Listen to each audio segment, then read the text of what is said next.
വിതുരയിൽ ആദിവാസി യുവാവ് ബിനുവിനെ കൊണ്ടുപോയ ആംബുലൻസ് തടഞ്ഞ കോൺഗ്രസ് നേതാക്കൾക്കെതിരെ കനത്ത പ്രതിഷേധമാണ് ഉയരുന്നത്. ഉത്തരവാദികളായവർക്ക് കടുത്ത ശിക്ഷ നൽകണമെന്ന് CPIM തിരുവനന്തപുരം ജില്ലാ കമ്മിറ്റി ആവശ്യപ്പെട്ടു. നേതാക്കൾക്കെതിരെ കൊലക്കുറ്റം ചാർത്തി ജയിലിൽ അടയ്ക്കണമെന്ന് DYFI സംസ്ഥാന സെക്രട്ടറി VK സനോജ് പറഞ്ഞു.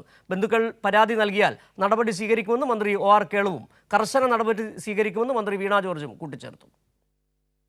വിതുര താലൂക്ക് ആശുപത്രിയിൽ പ്രഥമ ശുശ്രൂഷ നൽകിയ ശേഷം വിദഗ്ധ ചികിത്സയ്ക്കായി മെഡിക്കൽ കോളേജിലേക്ക് മാറ്റാനുള്ള വേളയിലാണ് ആംബുലൻസ് അരമണിക്കൂറോളം തടഞ്ഞ് കോൺഗ്രസ് പ്രതിഷേധം നടത്തിയത്.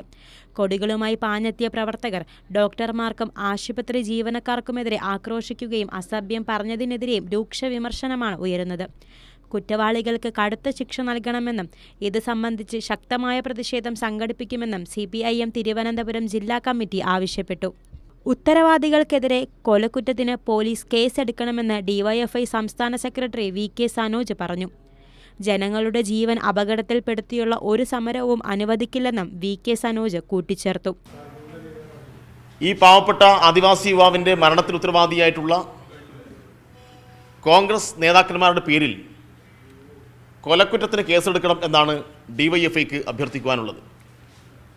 ഇത് കേവലം ഒരു ഒറ്റപ്പെട്ട സംഭവമല്ല.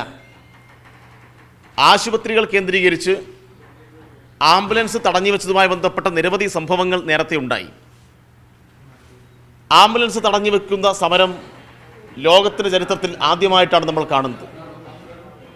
ഇത്രമാത്രം ഒരു യുവജന സംഘടന ഒരു പാർട്ടി അധപ്പതിക്കാൻ വേണ്ടി പാടുണ്ടോ?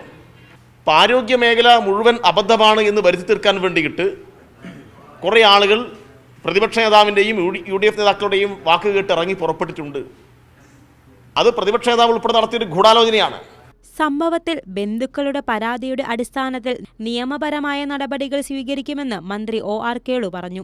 ആരോഗ്യവകുപ്പ് ഉദ്യോഗസ്ഥരുടെ ജോലി തടസ്സപ്പെടുത്തിയതും ഗുരുതരമായ കുറ്റമാണെന്നും OR കേളു കൂട്ടിച്ചേർത്തു. രോഗികളെയും കൊണ്ടുപോകുന്ന ആംബുലൻസ് ഏത് സമരത്തിൻ്റെ മുമ്പിലും നമ്മളത് ഒരു രീതിയാണ് പൊതുവെ നമ്മൾ അവലംബിച്ച് വരുന്നത്. പക്ഷേ ആംബുലൻസിനെയും ആ ആംബുലൻസിൽ കിടക്കുന്ന രോഗിയെയും തടഞ്ഞുകൊണ്ടുള്ള ഒരു സമരം നമുക്കിത് ഒരു ശരിയല്ലാത്ത ഒരു പ്രവൃത്തി തന്നെയായിട്ട് നമുക്ക് മനസ്സിലാക്കാൻ വേണ്ടി സാധിക്കുന്നത്. തീർച്ചയായിട്ടും ബന്ധുക്കളുടെ പരാതി ഉണ്ടെങ്കിൽ തീർച്ചയായിട്ടും നമ്മൾ അതിൻ്റെ അടിസ്ഥാനത്തിൽ നടപടി സ്വീകരിക്കും.